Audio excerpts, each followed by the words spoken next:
Hello, I'm Scott Wipperman, the pastor here at First Presbyterian Church. And no matter who you are or where you are in your journey of faith, know that you're welcome here. We hope you enjoy today's service on this video, and we invite you to come join us for worship anytime that you would like, or join us in any of the other activities of the church. For more information about First Presbyterian Church, please visit our website at fpchelena.com or call us at 442-4775. God bless.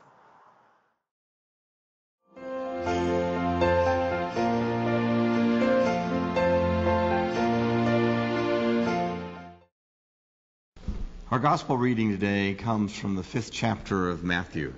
It's the beginning of the Sermon on the Mount, the Beatitudes. Now, when Jesus saw the crowds, he went up on a mountainside and sat down. His disciples came to him, and he began to teach them. He said, "Blessed are the poor in spirit, for theirs is the kingdom of heaven. Blessed are those who mourn, for they will be comforted. Blessed are the meek, for they will inherit the earth. Blessed are those who hunger and thirst for righteousness, for they will be filled. Blessed are the merciful, for they will be shown mercy. Blessed are the pure in heart, for they will see God. Blessed are the peacemakers, for they will be called children of God. Blessed are those who are persecuted because of righteousness, for theirs is the kingdom of heaven. Blessed are you when people insult you, persecute you, and falsely say all kinds of evil against you because of me. Rejoice and be glad, because great is your reward in heaven. For in the same way they persecuted the prophets who were before you." The word of the Lord. Thanks be to God.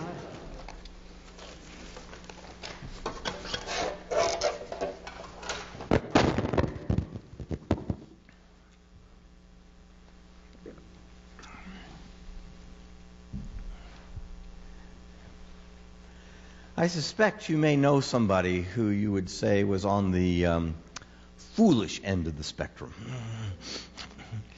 And you probably also know someone who you might say was on the wise end of the spectrum.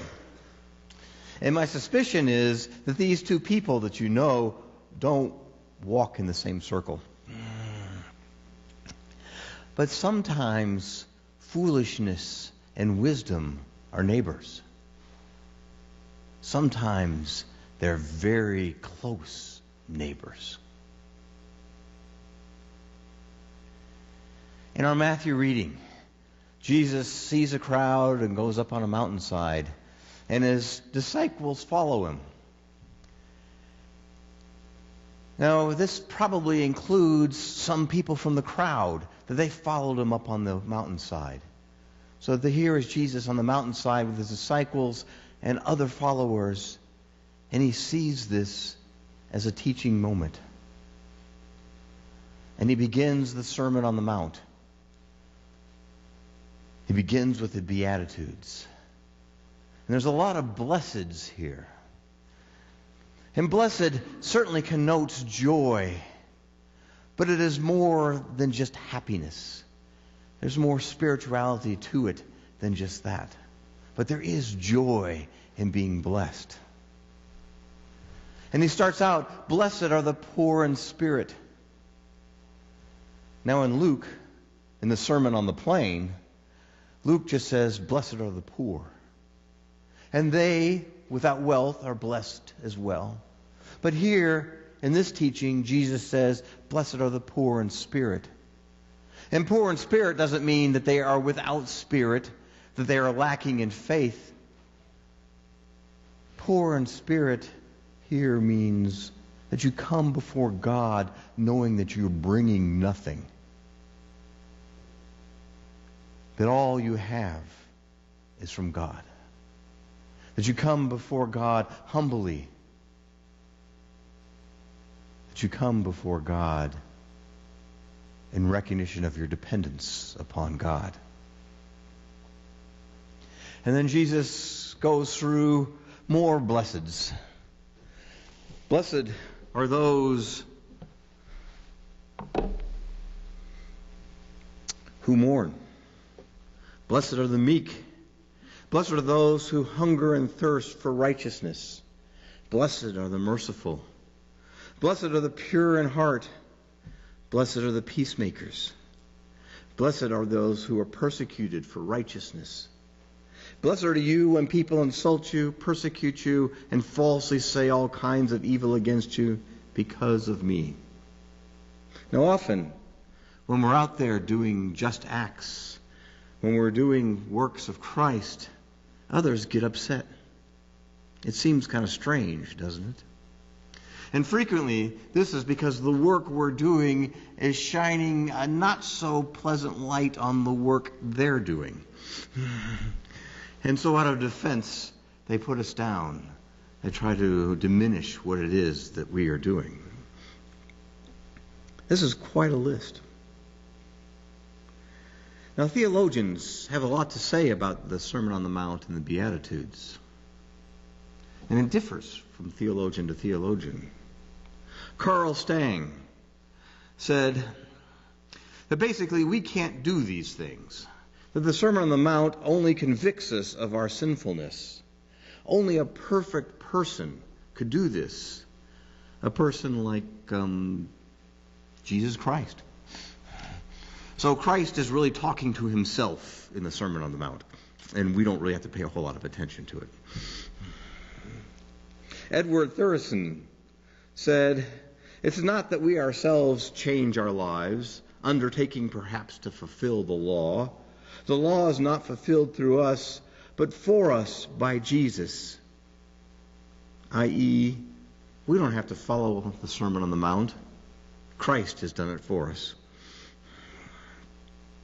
Karl Bornhauser said, "The fulfillment of these demands are expected only from Jesus' disciples."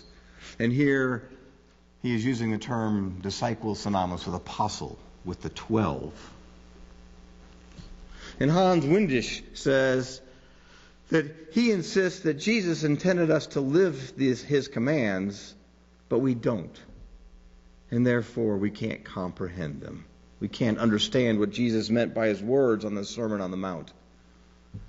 But as he goes on and talks further, somehow Windisch gets himself in a position of being able to correct Jesus' assumptions of the world due to his own superior understanding of God's will.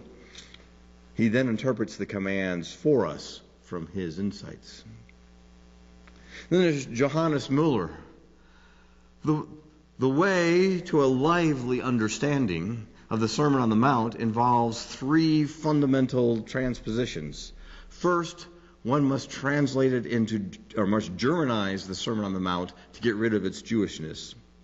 Second, one must contemporize it to abstract it from the ballast of historical tradition. And finally, one must individualize its universal truth so that it becomes a personal event. Now, given that I don't speak German, I kind of lose out on the first strike here. But I choose to listen to another theologian, to Dietrich Bonhoeffer, who said, "Humanly speaking, we could understand and interpret the Sermon on the Mount in 1,000 different ways. Jesus only knows one possibility: simple surrender and obedience. Not interpreting it, not applying it, but doing it and obeying it." Jesus on the Mount is using this as a teaching moment. The Beatitudes are not descriptive. They are prescriptive. Jesus is telling us what we need to do to be one of his followers. He's speaking to the disciples, but he's speaking to all who are gathered there. He's speaking to us who are hearing these words here today. What does it mean to follow Christ? He's saying that my favor comes not with climbing the ladder or boasting about our accomplishments or doing whatever it takes to meet the monthly numbers. The teacher will be pleased with the ones who are poor in spirit, who are meek in manner and hungry for righteousness rather than power. Persecution for the sake of this teacher will be a cause for rejoicing. High praise from people is not something to be sought or to be valued. But this is not the first time we've heard these things. This is not the first time we've heard what it means to be a follower of God and of Christ. Psalm 15, which is in the lectionary reading for today, and which was incorporated into the call to worship this morning. In it, the psalmist asks, Lord, who may dwell in your sacred tent?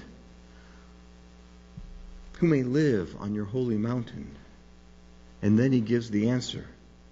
The one who does what's righteous. The one who speaks truth from their heart. Who utters no slander. Who does no wrong to the neighbors. Who casts no slur upon others.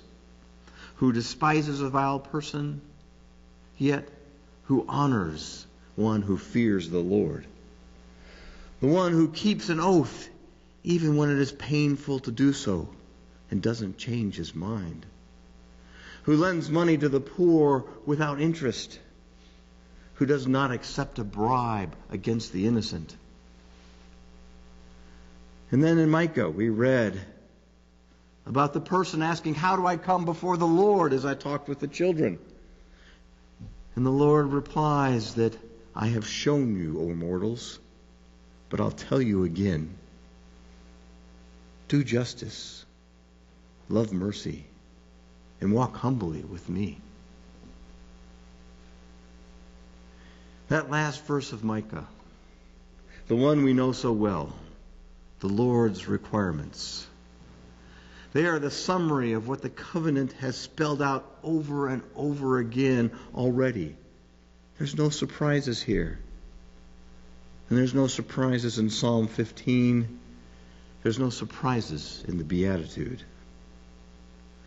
We hear the blessings of the meek and the pure and nod our heads and imagine that either in heaven or in some yet to be realized earthly future, the refugees will have one of the many rooms for them in God's mansion or in a violence-free country. But not now. And we truly believe it's awful that it's this way, that it can't be now. But it's foolishness to think it could be otherwise, right?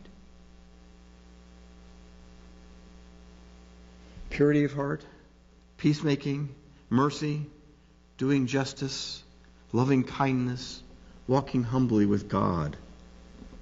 This is simply foolishness to the many in the world scrambling for bigger and better and more. But this is the very essence of the power and the will of Jesus Christ. And this is where Paul comes and speaks up. For the cross is foolishness to those who are perishing. And here by perishing, he's not talking about Christians who are being persecuted. Those who are perishing are those who are after the material world, those who are chasing false idols and false gods, little g gods. And he goes on, but to us who are being saved, the cross is the power of God. And Paul quotes Isaiah, I, God, will destroy the wisdom of the wise, the intelligence of the intelligent I will frustrate. Where is the wise person, Paul asks? Where is the teacher of the law? Where is the philosopher of this age? Has God not made foolish the wisdom of the world? We preach Christ crucified, a stumbling block to those whom God has called, both Jews and Greeks. Christ, the power of God and the wisdom of God. For the foolishness of God is wiser than human wisdom, and the weakness of God is stronger than the greatest human strength. Standing in God's wisdom often looks foolish to the world, right? This is where foolishness and wisdom become very close neighbors. The opposite sides of the same coin, even.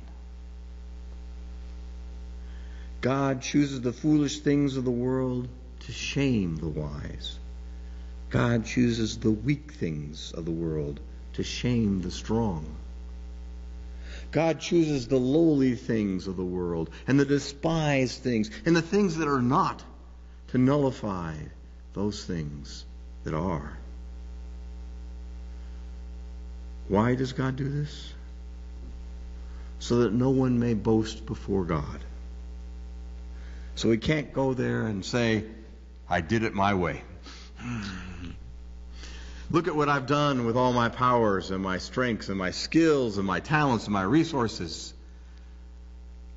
No, so that we can come before God humbly, recognizing that we bring nothing before God, and God gives us our gifts, that we are dependent upon God.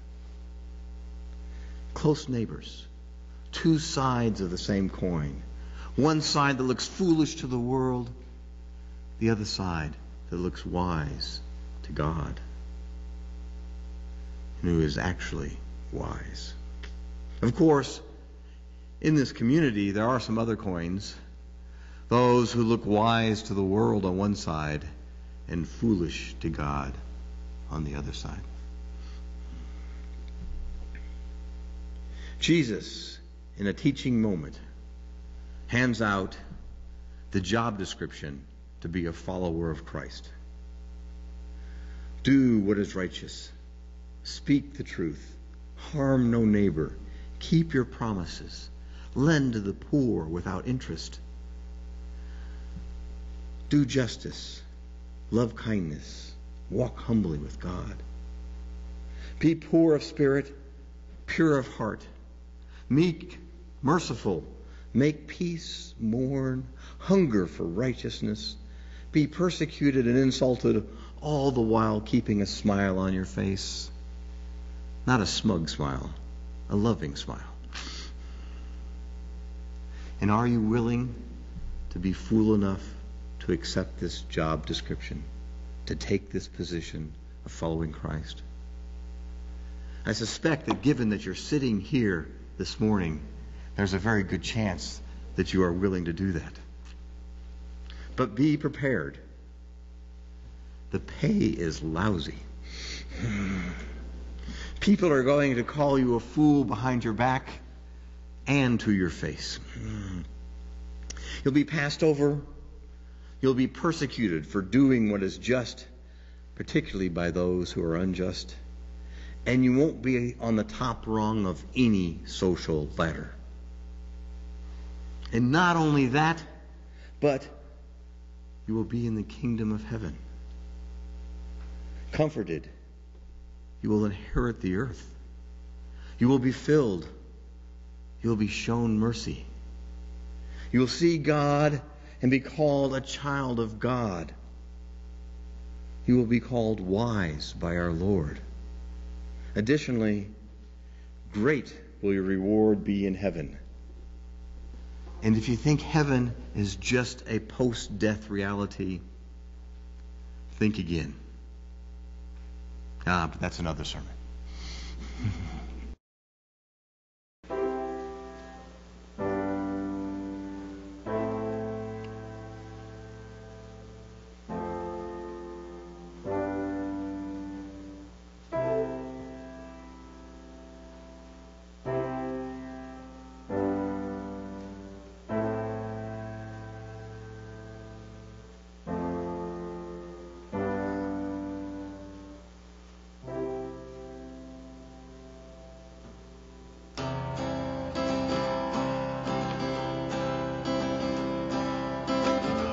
To be humble, to be kind. It is a giving of the peace in your mind. To a stranger, to a friend. to give in such a way that has no end. We are love, we are one. We are how we treat each other when the day is done. We are peace, we are war. We are how we treat each other and nothing more. To be bold, to be brave. It is a thinking that the heart can still be saved. And the darkness can come quick. The dangers in the anger and the hanging on to it. We are love, we are one. We are how we treat each other when the day is done. We are peace, we are war. We are how we treat each other and nothing more. And tell me what it is that you see. A world that's full of endless possibilities. And heroes don't look like they used to. They look like you do. Oh,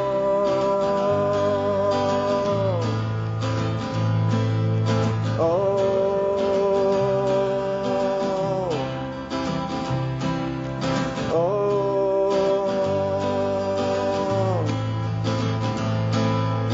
oh,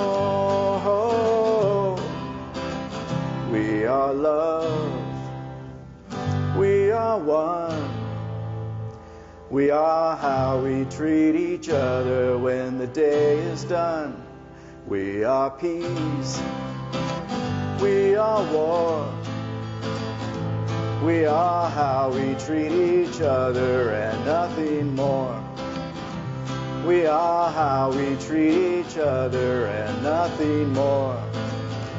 We are how we treat each other.